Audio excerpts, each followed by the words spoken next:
Hi guys, welcome to another episode of Real Estate Investing Explained with Enrique Huerta. Today's topic is the Savvy Investor's Guide to Cap Rates. This is a very popular topic. A lot of people ask me, Enrique, how do I calculate a cap rate? What is a cap rate? How should I use a cap rate? And then the number one question I get is, if I'm looking to buy an investment property, what kind of cap rate should I look for? What kind of cap rate should I buy? And unfortunately, I can't answer that question for you because the answer is it depends.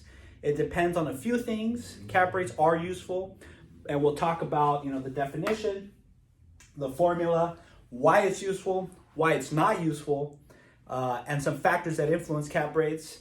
And then we'll also talk about, basically that is, it depends on what makes a good cap rate. Some of the factors you have to take into account are the asset class, right? Are you buying a hotel? Are you buying an apartment building that's, been around for 30 years and is cash flowing today? Or are you buying an office building or a retail center? So asset class affects cap rates. Location affects cap rates, right? If you're in a centrally, if you're in a central business district in a major metropolitan area, something like downtown LA, for example, that is very different than if you're in a rural country town, in the Midwestern United States, right? So location, asset class, those are two of the biggest influences. And the number one thing, which we'll talk about obviously, is part of the formula, the income of the building ultimately determines the cap rate. But those are things to keep in mind: location, asset type, and then obviously we'll jump right in, all right? So cap rate is a percentage. A cap rate is always a percentage, 5%, 10%, 20%. Anything higher than that, I've never seen before. If I did, I'd be kind of scratching my head. But nevertheless, cap rate is a percentage, and the formula is the net operating income, the NOI, divided by the price, right? There are different cap rates. If you take the NOI of a building and it's just the same NOI, let's say everyone agrees the NOI is X, but the seller has one price in mind, that's the seller's cap rate. You as the buyer or the investor have another price in mind, that's the investor's cap rate. Maybe the lender hired an appraiser and the appraiser is using the market value, that's the appraiser's cap rate. So cap rates do change depending on who you're asking, and ignore all the noise, forget about all that. As an investor, what matters is you take your NOI that you calculated using the Savvy Investor's Guide to Net Operating Income. That way you make sure your NOI is correct. Take your NOI divided by the price you're willing to pay, and that will determine the cap rate, okay? And in general, I want to point out the relationship of a cap rate to a property's price, right? Given that they're part of this equation. As a cap rate goes down, so the lower a cap rate is, right? A 5% cap rate is worth X, and a 4% cap rate is worth Y. But the lower a cap rate goes, the higher the price is, all right? There's an inverse relationship. And vice versa, okay? The higher a cap rate goes, the lower that price is. Now, a lot of people think, oh my gosh, I only have X amount of money, so I am gonna look for cheap real estate, and I'm gonna look for a 15 cap, right? Because I only have X amount of money, and lower prices means higher cap rates. Well, yes, that is a high level relationship, but it doesn't account for everything, and that's why we're doing this video, to kind of help shape, put all those thoughts into a box that you can use to do your financial analysis, all right? So one easy way to think about that when you're thinking about what kind of cap rate to look for is, remember the way I think about a cap rate, it's your free and clear return. So a cap rate is a measure of your return on investment on a property, and I call it a free and clear return because it is the hypothetical return on a all cash purchase, all right? So if you bought a building that had $100,000 of net NOI and you paid $1 million for that building, that's a 10% cap rate. Let's say you find another building and that building only has $50,000 of NOI, but because of the asset type and the location, you're actually willing to pay the same price of $1 million, that's a 5% cap rate, okay? And that's why a cap rate is useful, right? Because it's a quick analysis. You can do it quickly. You just need two figures, an NOI and a price. And with that, you can compare multiple investments, right? Let's say you line up 10 apartment buildings in 10 different cities across the country. You have their NOIs, you've calculated the price you're willing to pay, and now you have different cap rates. And you can determine, oh my gosh, I'm going to get X in this city, Y in that city, and Z in that city. But again, also, a high cap rate is not always a good thing. That means the real estate is cheaper. Why is it cheaper? Usually you'll find it's because there's more risk involved, okay? So a higher cap rate, sometimes, not always, but it can point to there being higher risk. Remember, higher risk, higher reward. Because of that, you buy a higher cap rate, it's more likely there will be higher risk. You buy a lower cap rate, there's probably less risk. You're getting a lower return, but it's more stable. Because of that, that's why that free and clear return is a lot lower, all right? Another reason it's useful, it's a good way to measure your current income, right? There's a lot of properties on the market, they're pitched and they're sold and they're put out there as a value add property. You can do X, you can do Y, you can do Z, and you're gonna be able to raise the income. Well, that's great. I love that, and you should account for that if you're a value add investor.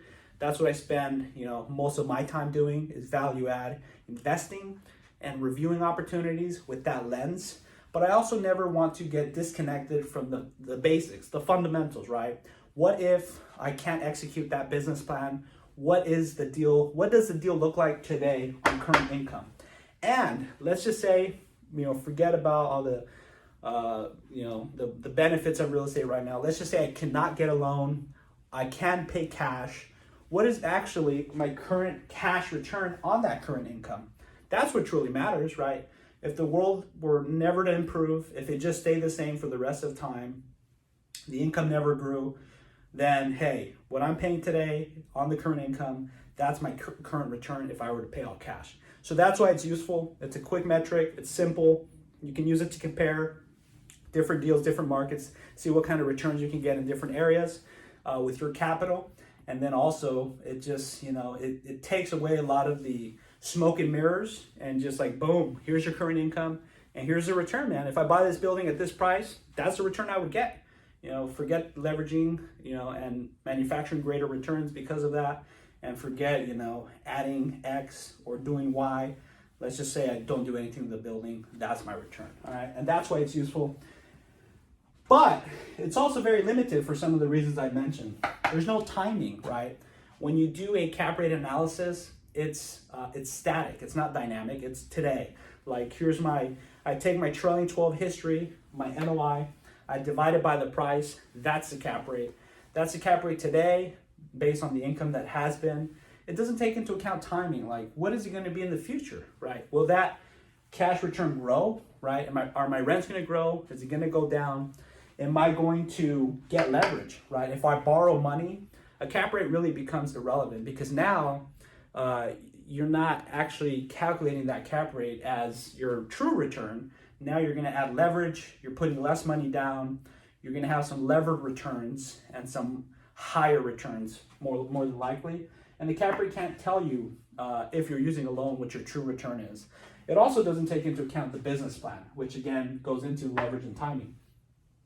It doesn't tell you, because it's only using the NOI, it doesn't tell you if you're spending, let's say you buy a property for $1 million, but you have to spend $500,000 more to get it to where it needs to be to then make it profitable and a good investment. It's not going to account for any capital improvement dollars, any CapEx, right? It also doesn't account for the future cash flows. All that's telling you is what I was saying, the current income and the cash return today. It doesn't account for the future, the better method, the true method, the way that most investors that are more experienced and sophisticated measure their return is with IRR, an internal rate of return. And we'll talk more about that in the next videos, so stay tuned. But it doesn't take into account any of those future cash flows. And really, it's a very high level, quick back of the napkin return metric, but it neglects a lot of things. And that's why I say it's good to use a cap rate for everything I just mentioned, but it's also good to make sure it's not the end all be all of your investment analysis. And like I said, look, if you are a cash buyer and you don't care, you're like, hey, you know what? I'm gonna buy a building, I'm gonna put my money to work there, and I'm not ever gonna do anything other than hire a strong manager to keep it the same, then hey, cap rate is your thing and you do you, all right? Just know that in the, 100 plus multifamily space, deals really don't get done based on cap rates. So you can't go to a broker and say, hey, I want to pay a 5 cap for this deal. You can, they'll know what you're talking about, but usually that neglects a lot of the things I mentioned, like timing and business plans and future cash flows and the value that they know that can be created on this project in that marketplace. And because of that, your offer may not be competitive. So stay tuned, you'll learn more. Let's talk about some high level factors that affect cap rates. I already alluded to 2 of them. Location, that's one. Being in a core area like downtown Los Angeles will have, that area will have higher prices, lower cap rates, and also asset class and type of property, right? If I buy a hotel in a core location, that hotel will be a higher cap rate than an apartment building. And generally speaking, the reason why is that apartment buildings are lower risk investments. They have, higher occupancy, they have longer leases, and you can continually move the prices up year over year. And they're in a strong location. If you're in downtown LA and you have an apartment building, there's a lot of people that work in downtown LA. They'll want to live there, be close to shopping, be close to entertainment, be close to their office. So that price on that building will be high and that cap rate will be low. And a hotel in that same location, it will have lower occupancy. People come and go to downtown, but maybe there's nicer places to stay, right? You want to be on the coast, something like that. That's always great. So a hotel cap rate will be higher, and the prices not necessarily will be lower because hotels are higher assets, or higher priced assets. But just know that the cap rates are typically higher in a hotel versus like an apartment building. Office and retail are somewhere in between the two, that kind of thing. We talked a little bit about that in the types of real estate and the risk and reward. And if you guys want a whole video on cap rates across asset classes, I do have a lot of data on that, and I can give you some good information, all right? And then one other thing that's more of an economic thing that affects cap rates that a lot of people don't really talk about is interest rates, right? Everyone knows over the last 10 years, our country has seen record low interest rates, and commercial real estate values have gone through the roof. Cap rates have compressed. A lot of that is due to those low interest rates, okay?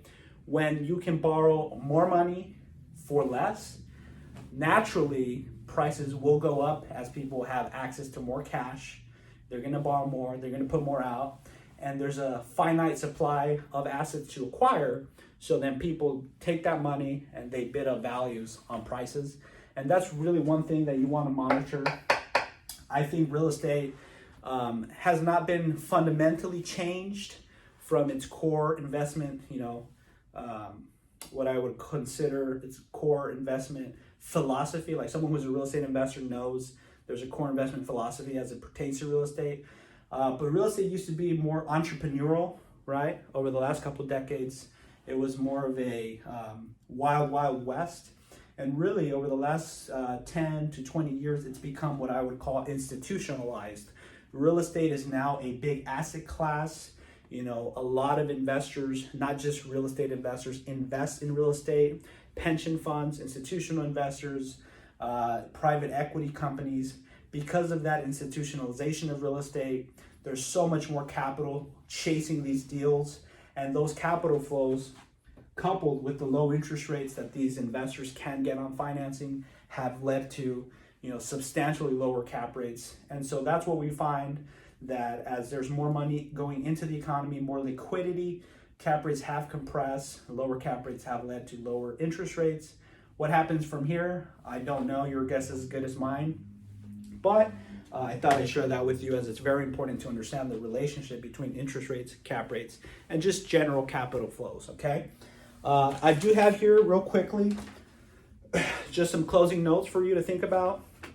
We talked about what cap rate is. We talked about the formula.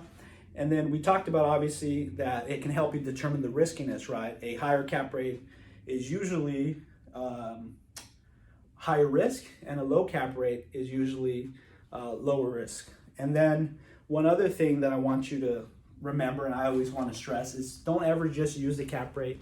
Use this as part of your financial analysis tool belt, but always keep in mind other metrics that are more relevant, especially, as I said, if you're going to use financing, if you're going to use, if you're going to spend money to improve an asset, that's very important.